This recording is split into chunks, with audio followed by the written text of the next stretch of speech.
Bagaimana software diinstal dalam pikiran bawah sadar? Video sebelum ini menjelaskan bagaimana software terpasang karena lingkungan, karena orang tua. Dan ada baiknya saya berikan satu contoh lagi bagaimana pikiran itu diinstal. Mengapa penting bagi saya untuk menjelaskan banyak-banyak dan pengulangan-pengulangan tentang software ini? Karena apapun yang bisa dipasang, itu bisa dibongkar. Jadi ketika Anda merasa diinstal sesuatu yang jelek, Anda ubah. Kalau Anda merasa tidak ada softwarenya, maka ada baiknya kita pasang software sesuai yang Anda butuhkan. Cara pasang orang tua ke anak, kita bisa beri contoh dengan ilustrasi sebagai berikut. Saya tanya kepada sahabat semua, terutama yang wanita. Perhatikan bayi yang 6 bulan. Misalnya bayi itu adalah anak Anda, keponakan Anda, atau sepupu Anda. Bisakah anak tersebut berbicara? Maka kita semua akan menjawab bayi tersebut belum bisa berbicara. Komunikasi verbal bayi tersebut hanya menangis, diam, tersenyum, atau tertawa. Ketika bayi tersebut menangis kejar dengan keras dan lama, maka pertanyaannya, apa yang dilakukan oleh kedua orang tua itu? Atau orang tuanya? Ada banyak jawaban atas pertanyaan tersebut. Ada yang diganti popoknya, diajak main, dikasih nenen, dan lain sebagainya. Dan disinilah pertama kali database mulai dimasukkan oleh orang tuanya. Di Indonesia, dalam catatan aplikasi psikologi anak bayi yang menangis, oleh orang tuanya lebih dari 80% dinenenin atau dikasih susu.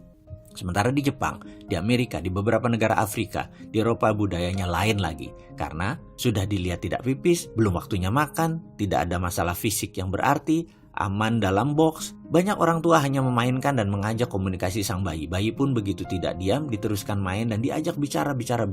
Inilah yang kemudian hari di Indonesia banyak anak yang menggunakan tangisan sebagai senjata mempengaruhi orang tuanya. Karena tidak dibiasakannya negosiasi. Dibiasakan dituruti keinginannya. Anak menjadi demanding, sangat banyak maunya. Ada lagi yang harus diperhatikan. Ada software lain yang dipasang orang tua pada sang anak dengan ngegampangin dengan nenenin tadi. Pertanyaan, mengapa bayi tadi menangis? Kita bahas satu-satu kemungkinannya. Karena lapar, karena kepanasan, karena kedinginan, karena pipis, karena tidak nyaman, karena kesepian, karena mau main, dan lain sebagainya. Intinya karena komunikasi belum banyak vocabulary-nya, maka dia menangis. Sekali lagi menangis karena ada masalah. Ini kata kuncinya. Ada masalah. Disinilah software orang tua memasang software tersebut dalam bahasa pemrograman kepada anak tersebut. Saya ulangi. Disinilah software orang tua dipasang ke anak tersebut. Atau dalam bahasa pemrogramannya, kalau diibaratkan otak manusia adalah komputer, disinilah momen di mana orang tua sedang memasang sebuah program, yaitu 80% orang tua akan meneneni anak tersebut agar terlepas dari masalah yang terjadi. Kesimpulan, programnya begini. Jadi inilah program yang dipasang.